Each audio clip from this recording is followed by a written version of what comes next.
It's that time of the year, time for toys and time for cheer. Not exactly, but you get the point. This video is packed with info, fun surprises, including 3 informational portions, unlike the portions on this plate, which are packed, and 3 extra portions that are fun and entertaining. So why exactly do I think this is such a cheery, festive, healthy, possibly, holiday? Well, let's get this out of the way. It's not inherently healthy. It just has the most potential to be healthy. Think about it. Christmas? What does it have? Ham at best?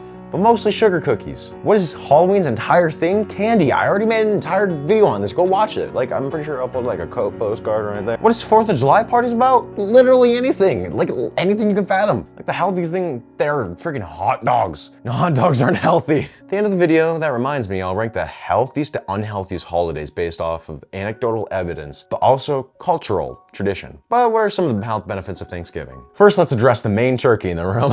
Literally, a turkey. Okay, that's corny. Protein is literally a building block your body utilizes, and turkey is one of the best sources of it. Turkey has a ton of essential amino acids that can help repair, build, blah, blah, blah, blah, blah. But one of the best points to bring turkey into, unlike other holiday meats, it's relatively low in fat. Think about it. At Aunt Susie's barbecue on 4th of July, it's all burgers, hot dogs, and ribs, which tend to have a lot more fat. Fat's not inherently bad, by the way. It's the fact that it's a lot of fat, you're probably gonna be eating a lot of it, potential for calorie surplus. So now we have Thanksgiving at 1, everyone else at 0. Now that we have the informational portion out of the way, let's say enough nerding out, for now of course. Let's do our first activity, a Bodybuilders Thanksgiving plate. Let's see here. Like the graphic, it's what we're using for the portion. Ha, I did it again. So the goal here is to find a healthy plate that supports high protein, high carb, and good fat sources. It has to fit on a 24-ounce plate. First of all, I was just boasting about the turkey, so let's throw on 8 ounces. This will be more than enough for most people. As for the carbs, I know I just said mashed potatoes, but I just have to go with sweet potatoes. Packed with vitamin A, vitamin B, blah, blah, blah, blah. This is a fun portion, so let's get to the other things. 4 ounces. Next is my favorite source of carbs. Aside from pasta, of course. I have to put down 4 ounces of corn. Hopefully not too butter heavy, since corn has potassium, zinc, magnesium, stuff like that. Now that we have our healthy items out of the way, I'd say it's time for a 50-50 item. So something that could be considered healthy or unhealthy. For this, I'll have to go 4 ounces of green bean casserole. I'll put this for the half and half item because while green beans are healthy, I'm not sure about how good cream of mushroom is for you, as well as the toppings and all the add-ons and salt and stuff like that. Overall, that makes it not as healthy. As for full-on cheat items, I'll put a 4-ounce slice of grandma's pumpkin pie, or in my case, chocolate mousse pies, since my grandma makes fire chocolate pies. That concludes that activity on Bodybuilders Thanksgiving plate. Every item on the list, it falls into 3 categories. If it's not already a meat, it's a veggie, i.e. corn, i.e. homemade, i.e. green bean casserole, or it's not empty, i.e. sweet potatoes. Some of those overlap, but just pretend it works out well. And that brings me into my next segment, that no matter how you look at it, most of the items there are just generally healthy anyways. You might be confused on what something being homemade makes it healthier, but if you've been in the fitness space for a long time now, you know that homemade is king. 90% of the time when you go out to eat, they pack food with preservatives, butters, oils, and anything that just makes it taste better. Not saying you can't have certain prepackaged items, but it's just generally good to just stick to, you know, non-fast foods. And of course, there's the veggies. Unless you fry them in oil, they're generally gonna be good. As you saw on the plate, there's a reason it takes up like a third of the plate, because they're one of the best things you can give your body. But all health and no show. So how about we play a little game? An activity, you might say. Ah ha ha ha, where we rank these foods on a health tier list. Yeah, I'm known for my tier lists. Let's start off with all the desserts. Apple pie, Cool Whip, okay, odd choice, but I'm not judging. Everything from that segment and instantly put it in F tier. Apple pie, banana pudding, Cool Whip. Okay, and let's head on to the things that are slightly less worse for you. Slightly worser? Good point. D tier, where we have the most baked, fatty, cheesy, delicious items. I didn't say they were fun or weren't fun. They're not exactly the best for you. Such as baked mac and cheese, fried turkey, croissants, if you eat croissants on Thanksgiving, I guess. Gravy. They provide little nutritional value, but at least have some twist. C tier is the middle of the road. Not processed, not so bad, not really amazing for you. There's just really no nutritional benefits to them, I guess. So like dinner rolls, green bean casserole, cranberry sauce, deviled eggs, yeah. Even here, a lot of them could be considered nutritious, just high calorie. Think ribs. Those are good, just covered in sauce. Green bean casserole is a good base, just has 1 or 2 maybe add-ons. B tier is peculiar because it's made out of what you think could be better than C. The only thing that sets them apart is that the ingredients are just kind of more wholesome. The nutrients aren't even that better than C, like rotisserie chicken, cornbread, roasted carrots.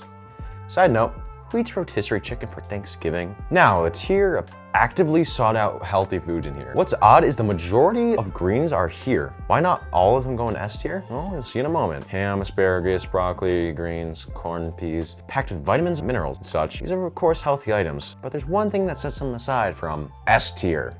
That's protein. Such from corn on the cob, it just goes in an S tier because I love it that much. But now that we're wrapping things up and we finished our second activity, what's the underlying variable that makes Thanksgiving just better than the others? You might have noticed some repeats. It's a feast fit for kings, but only a single one. And even then, many health experts have been shifting the holiday in a better direction, making lightened versions of original recipes. This might get rid of the entire tier list as we know it, making the entire thing just, well, S. One of the only holidays that's actually evolving towards better items and choosing, because it's mainly a single meal centered completely around food. You're gonna live one day, why not make it the best version possible? That leads us to our final point, before our finale, of course, and that's the underlying mental benefits of the holidays. While you're over at your Aunt Susie's, what do you remember most? The food? Personally, I do, but you're a normal person, so no. Think about the interactions, seeing the people who love you. The entire holiday is about being grateful. It's called Thanksgiving. The food never was the important part, let's be honest. Because while other holidays celebrate who we are as people, Thanksgiving celebrates the fact that we are the people. Kind of along with 4th of July. And the people, we are together, just a single species on a lone rock in the everlasting sky. Remember, it's scientifically proven, being thankful helps you digest your turkey better. Wait a minute. I made a promise. If this really is the best holiday, what's the least healthy holiday? Here are the following that we're gonna be ranking. Let's put it here right here, starting with the healthiest, of course, Thanksgiving.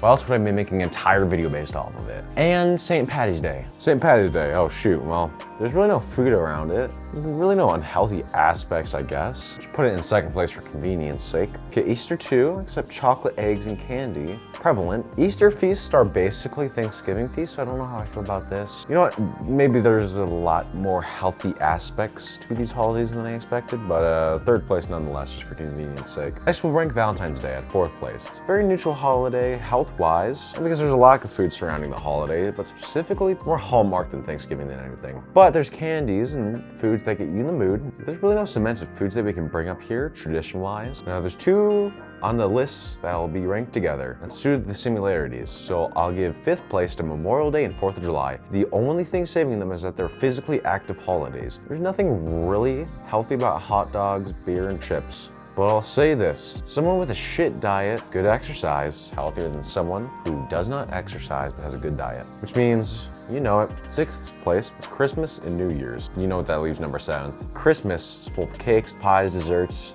baked treats, staying inside, hot chocolate, minor amounts of alcohol with eggnog and such. Christmas parties aren't exactly the healthy side of the bunch, not to mention the New Year's celebrations. And what's the 7th? Halloween, for like many reasons. It's literally a night where you give children copious amounts of candy. Not only that, but the drinks too. Cider, other ciders if you know what I mean. Halloween parties are literally catabolic chambers that lead you to no gains. Think about it. Sugars, liquid calories, alcohol, literally candy skulls. It's like the unhealthiest thing I can think of. Probably why it's called the Devil's Night.